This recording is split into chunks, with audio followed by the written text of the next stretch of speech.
رضی اللہ تعالی عنہ ان رسول اللہ صلی اللہ علیہ وسلم اتقوا الظلم فإن الظلم ظلمات یوم القیامہ۔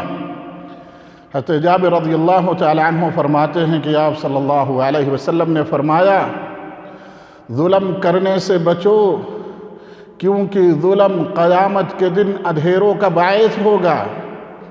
قیامت کے دن جب آدمی اجالے کا، روشنی کا، نور کا ضرورت مند ہوگا، حاجت مند ہوگا، اس وقت جو ظلم لوگ آج کر رہے ہیں، قیامت کے دن ظلم اندھیروں کا باعث ہوگا، اندھیرا بن کر کے آئے گا۔ پولیس رات اندھیروں میں جہنم پر لگے گا، تلوار سے تیز کاٹنے والا، بال سے باریک ہے، اسی پر سے اندھیرے میں گزرنا ہے۔ ظلم کرنے والے اور زیادہ اندھیرے کا باعث ہوں گے، اور زیادہ اپنے راستے کو اندھیرا کر لیں گے، اس کے اندر اجالے کی کوئی کرن باقی نہیں ہوگی۔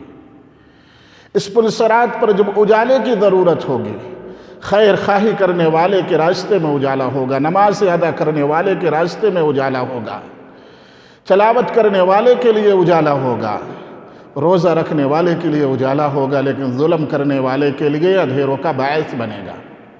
آپ علیہ السلام نے فرمایا، وَاتَّقُوا الشُّحَّ، اور بخل اور حرص سے بچو، بخیلی سے بچو، لالچ سے بچو۔ فَإِنَّ الشُّحَّ أَهْلَكَ مَنْ كَانَ قَبْلَكُمْ، کیونکہ حرص، بخیلی، لالچ تم سے پہلے لوگوں کو ہلاک کر دیا۔ یہی نہیں، اس بخیلی کی وجہ سے، اس حرص کی وجہ سے لوگ آپس میں خوریزی کرنے لگے، اپنے بھائی کا خون بہانے لگے، بھائی بھائی کو قتل کرنے لگا، مسلمان آپس میں قتل و غارت گری کرنے لگے۔ کیوں؟ اس کا سبب بخل اور حرص اور لالچ ہے۔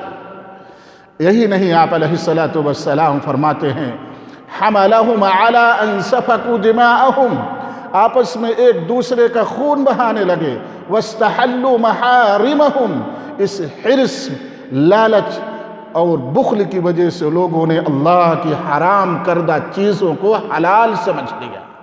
میرے دوستو، جب کسی کے اندر بخل، حرص، لالچ سما جاتی ہے تو اس کے اندر سے ساری ہمدردیاں ختم ہو جاتی ہیں۔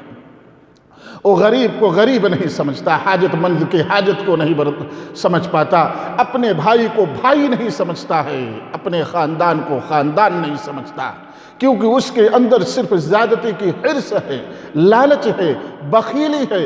اپنی خواہش پورا کرنے کے لیے اگر اپنے بھائی کو مارنا پڑے تو مار دے گا، اپنے بھائی کو قتل کرنا پڑے گا تو قتل کر دے گا۔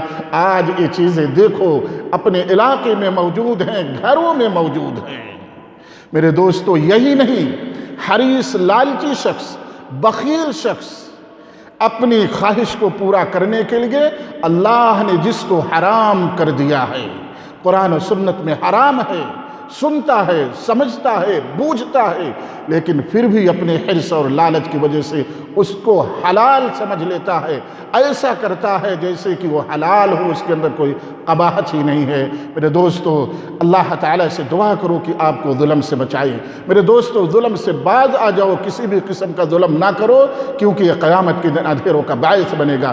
اسی طریقے سے میرے بخیل بھائیوں، لالچی اور حریص بھائیوں، جن کے دل میں ہمیشہ لالچ اور حرص بھری رہتی ہے کہ کتنا زیادہ مال کما لوں، کتنا زیادہ عزت پا جاؤں، کتنا زیادہ شہرت حاصل کر لوں، لالچ آدمی کو تباہ کر دیتی ہے، یہاں تک کہ خوریزی پر آمادہ کر دیتی ہے، اللہ کی تمام حدودوں کو توڑوا دیتی ہے، اللہ کی ناراضگی بندہ مول لے لیتا ہے۔ اس لیے میرے دوستو، حرص اور لالچ نہ کرو، جو کچھ اللہ تعالیٰ نے تمہیں دیا ہے اس پر صبر کرو، قناعت کرو، اللہ تعالیٰ اس کا اچھا بدلہ دے گا، دنیا میں اور آخرت میں بھی فائدہ مند ہوگا۔ اللہ تعالیٰ ہم تمام لوگوں کو ظلم سے بچائے، بخیلی سے بچائے، حرص اور لالچ سے بچائے، اور شیطان کے ہر شر سے بچائے، اپنے حفظ و امان میں رکھے، آمین۔